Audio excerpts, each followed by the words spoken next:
Hello बच्चों, topology की lecture series में आप सभी का स्वागत है। इस सीरीज का लेक्चर नंबर 13 आपके समक्ष प्रस्तुत है। और जो आज हम जो प्रस्तुत करने जा रहे हैं थ्योरम, वो बड़ी ही इम्पोर्टेंट थ्योरम है, जिसको हम यूरेशन लेमा के नाम से जानते हैं। तो कभी कभी एग्जाम्स में जब आती है तो स्टेट एंड प्रूव के नाम से आती है, कि स्टेट भी करो, यानी कि आप इसको बताओ भी थ्योरम का डिस्क्रिप्शन क्या है, और साथ में इसको प्रूव भी करना है। और कभी कभी एग्ज़ाम में खाली इसका जो है स्टेटमेंट आ जाता है कि आप इसको जो है प्रूफ किए। तो जैसे कि आप देख रहे हैं कि थ्योरम का स्टेटमेंट क्या है हमारे पास, कि अगर कोई भी दो pair of disjoint closed sets हैं किसी नॉर्मल स्पेस के अंदर, तो let F1 F2 be any pair of disjoint closed sets in a normal space, then there exist a continuous map. और मैप किस तरह का होगा कि एफ एक्स एक मैपिंग है from X to 0 1 closed interval, और F x is equal to 0 जब x is equal to F1 हो, एक्स बिलोंग्स टू F1 हो, और F x is equal to 1 जब जो है एक्स बिलोंग्स टू F2 हो।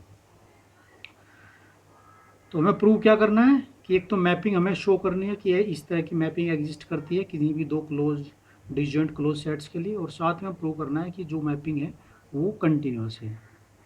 तो जैसे कंटिन्यूस के लिए हम क्या करते हैं कि कंटिन्यूस के लिए करते हैं, अगर जो जो हमारा जो डोमेन और कोडोमेन है, जो कोडोमेन है 0 1 के अंदर अगर कोई भी ओपन सेट ले तो उसकी इन्वर्स इमेज जो है जो एक्स में होगी वो भी ओपन होनी चाहिए। तो अगर आर्बिट्रेरी कोई भी हम ओपन सेट 0 1 के अंदर लेते हैं, अगर उसकी जो प्री इमेज है या इन्वर्स इमेज है अगर वो एक्स में जो है वो ओपन है, तो हम कहेंगे कि एफ इज कंटिन्यूस। तो सबसे पहले हम प्रूव करेंगे कि एफ एक इस तरह का मैपिंग एग्जिस्ट करेगा।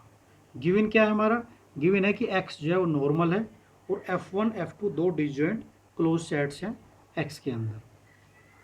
तो इससे पहले एक थ्योरम हम नॉर्मल स्पेस के अंदर हमने पढ़ी थी, उस थ्योरम का क्योंकि यहाँ पर यूज होगा तो हम एक बार आपको दिखा देते हैं कि जैसे ये थ्योरम है कि ये topological space in normal if and only if कि for any closed set F और ओपन सेट जी, जी इस तरह का है कि एफ जो है जी में कंटेन करता है, तो there exist an open set V such that कि F contains in V contains in closure of V contains in G।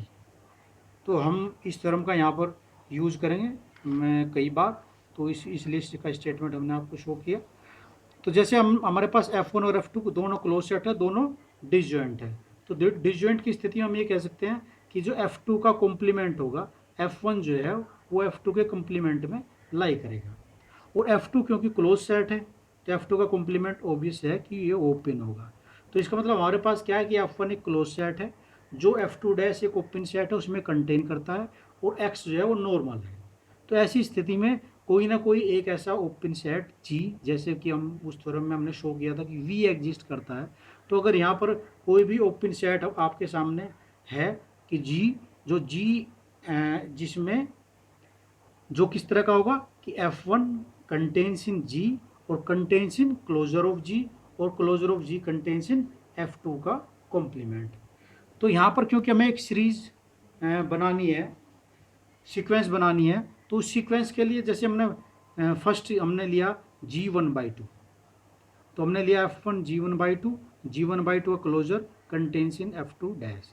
तो यहाँ पर अगर हम देखें कि जैसे हमारे पास अब इस पेयर को अगर हम लें तो F1 एक क्लोज सेट है, G1 2 एक जो है ओपन सेट है, और F1 इसमें कंटेन करता है। तो जो थ्योरम हमने पहले इसके ऊपर अप्लाई की थी F और F डैश के F1 और F2 डैश के ऊपर, इसी तरह यहाँ पर भी ये थ्योरम अप्लाई हो सकती है।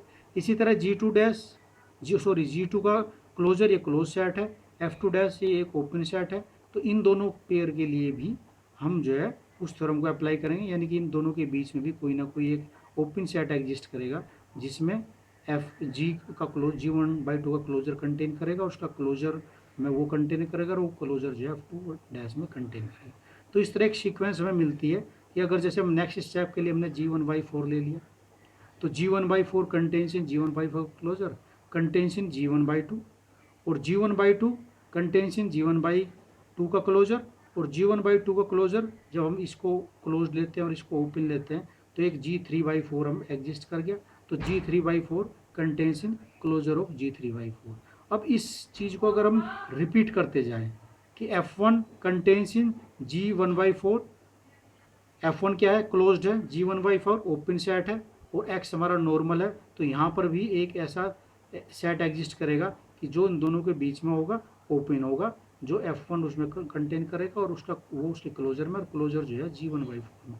तो इस तरह एक सीक्वेंस में फाइंड हो जाएगी। और यहाँ पर अगर हम देखें कि जैसे हमारे पास ये सफिक्स बन रहे हैं, हमारे पास 1/4, 1/4, 1/2, फिर 3/4, तो जैसे जैसे हम स्टेप को बढ़ाते जाएंगे तो ये जो है हमारे G1/4, जी 3/4, तो ये हम अगर इनफाइनाइट टाइम रिपीट करते चले जाएं तो हमारे पास एक ये नंबर्स की एक मतलब जो हमारे एक तरह से रेशनल नंबर्स है, रेशनल नंबर की एक सीक्वेंस बनेगी। और वो सीक्वेंस किस तरह की होगी कि 0 1 के बीच में सारे रेशनल नंबर्स आ जाएंगे अगर इस चीज़ को हम रिपीट करते जाए। जैसे अगर नेक्स्ट टाइम हमने इसको रिपीट किया तो हमारे पास क्या बन गया, G1/2, फिर G3/2, G5/2, G7/2, वो किस तरह के बने, तो जैसे यहाँ पर बन गए कि F1 कंटेन्स इन G1/8, G1/8 कंटेन्स G1/8 का क्लोजर, फिर G1/4, तो इस तरह हमारे पास ये जो है रेशनल नंबर्स हमारे हो गए। इस चीज़ को हम रिपीट करते जाएंगे तो जैसे यहाँ 3/4 था, 3/4 के बाद 7/8 आ गया, 7/8 के बाद एक और हमारा रेशनल नंबर आ जाएगा। तो अगर इसको इनफाइनाइट टाइम रिपीट करें तो हमारे पास ये जो सफिक्स हैं इसका अगर एक सेट बनाए हम तो ये नंबर किस तरह के हैं जो हमारे रेशनल नंबर है, R=m/2 की पावर n। तो अगर हम देख रहे हैं नीचे 8 है या 4 है इधर, तो हम रिपीट करेंगे तो 2 की पावर n की फॉर्म में आएंगे, जहाँ पर n 1 2 3 है। और m की वैल्यू क्या होगी, वो m की वैल्यू अप टू 2n-1 होगी, 1 3 5। अगर n की वैल्यू 2 है तो ये हो गया 2n 4 -1 3, तो 1 और 3 हो जाएगा। तो r जो है ये नंबर्स हो गया जो रेशनल नंबर्स है। तो ये हमारे पास r का जो अगर एक कलेक्शन ले लें हम, वो सब नंबर जो है 0 1 के बीच में लाई करेंगे। और वो कलेक्शन सपोज करो हमने d एक सेट ले लिया कि जिसमें सभी नंबर्स जो है वो लाई करते हैं। तो all are rational numbers in 0 1, all are in above expression are in increasing order, जैसे कि आपने पहले भी देखा 1/8, 1/4, 3/8, 5/8, 3/4, 7/8, इस तरह एक इंक्रीजिंग ऑर्डर में हो गया। तो हमने फिर यहाँ पे एक फंक्शन डिफाइन किया कि f(x) जो है, x अगर f2 में है तो इसकी वैल्यू 1 है, और अगर x f2 में नहीं है तो इसकी वैल्यू जो हमारा r का कलेक्शन था ऊपर, r बिलोंग्स टू 0 1 और x बिलोंग्स टू gr, तो ये इस r का जो कलेक्शन है उसकी जो इन्फिमम वैल्यू होगी r की, उसको हमने f(x) मान लिया। अब सपोज करो x जो है f1 में है, तो अगर x f1 में है तो इसका मतलब x जो है f2 में नहीं है, तो इसका मतलब ये x बिलोंग्स टू f1 के लिए ये कंडीशन हमारी लाई करेगी। तो f(x) = infimum of r belongs to 0 1 interval. अब क्योंकि अगर हम उस ऊपर जो हमने पूरी सीक्वेंस बनाई उसको इनफाइनाइट टाइम्स अगर हम रिपीट करते हैं तो यानी कि जो r की वैल्यू है वहाँ पर क्या आएगी, इन्फिमम वैल्यू वो 0 होगी। Thus we get f(x) = 0 when x belongs to f1। तो हमें एक फंक्शन मिल गया f(x) जो किस तरह का है कि f(x) = 1 था जब x बिलोंग्स टू f2 है, और f(x) = 0 है जब x बिलोंग्स टू f1 है, और f(x) बिटवीन 0 and 1, 0 और 1 इंक्लूडेड है for all x belongs to. Now we have to show that कि f इज कंटिन्यूस। तो f(x) को हमने एग्जिस्ट करा दिया। अब हमें प्रूव करना है कि जो हमारा फंक्शन है f(x) वो कंटिन्यूस है। तो कंटिन्यूस के लिए जैसे हमने कहा था कि इसकी इन्वर्स इमेज अगर सभी सेट्स के लिए, तो सभी सेट्स के लिए करना, तो हमने उसमें एक थोड़ा सा कंडीशंस को और एक डेफिनेशन का यूज़ कर लिया कि अगर हम 0 1 के अंदर कोई भी बेसिस ले लें, तो अगर बेसिस के सभी एलिमेंट्स का इन्वर्स इमेज ओपन होती, इन्वर्स इमेज ओपन आती है, तो इसका मतलब कहेंगे कि वो 0 1 के सभी ओपन सेट्स की इन्वर्स इमेज ओपन होगी, क्योंकि कोई भी ओपन सेट बेस के एलिमेंट्स के यूनियन की फॉर्म में लिखा जा सकता है। तो हमने इस चीज़ का यूज़ किया। तो for this it is sufficient to prove that inverse image under f of members of sub base of और of all open sets are open. तो we know that all the intervals in the form 0 a।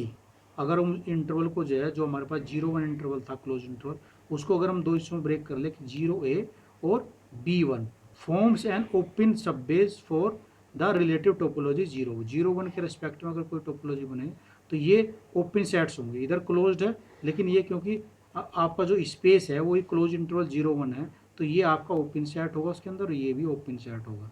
तो ये जो है किसी भी 0 1 के किसी भी सेट के लिए ये बेस का काम करेंगे। तो ओपन सब बेस होगा for the relative topology of 0 where A जो है 0 और 1 के बीच में लाई करेगा, यानी कि ए और बी की वैल्यू ना 0 होगी और ना ही 1 होगी। तो let us consider open interval, जो हमने 2 ओपन इंटरवल लिए थे इसके अंदर। तो अगर ओपन इंटरवल 0 a है तो यानी कि इस इंटरवल के अंदर जितने भी एलिमेंट है सभी की वैल्यू a से कम है, और यहाँ पर जो सभी की वैल्यू जो है b से ज़्यादा है। तो अगर एफ एक्स हमने जैसे वहाँ पर डिफाइन किया था, एफ एक्स हमारा फंक्शन ये है, तो अगर कोई 0 1 ओपन इंटरवल लिया, इसका इन्वर्स इमेज क्या होगी। अब जैसे आप ये a देख रहे हैं, तो जैसे हमने पीछे सीक्वेंस बनाई थी कि जैसे कि अगर हम इसको देखें तो यहाँ पर अगर देखें तो यहाँ पर जो x बिलोंग्स कर रहा था, अगर सीक्वेंस अगर मान लिया सपोज करो हमने जो यहाँ पर लिया है ये a लिया है, a अगर 1/4 लिया है, ठीक है, तो हमारा x बिलोंग्स टू G1/4 होगा।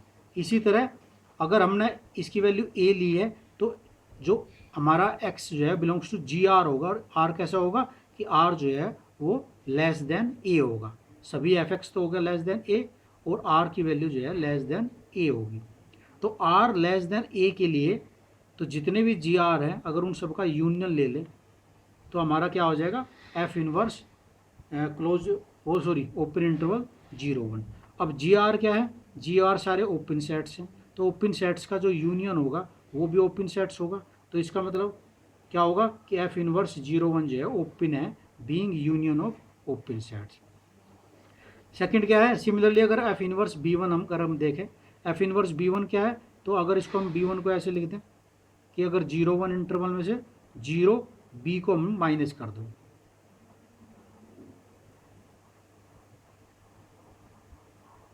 ठीक है। B1 इंटरवल क्या है, अब अगर हम 0 से B तक के एलिमेंट लें उसका जो इन्वर्स होगा मतलब तो उसको हम ऐसे लिख सकते हैं।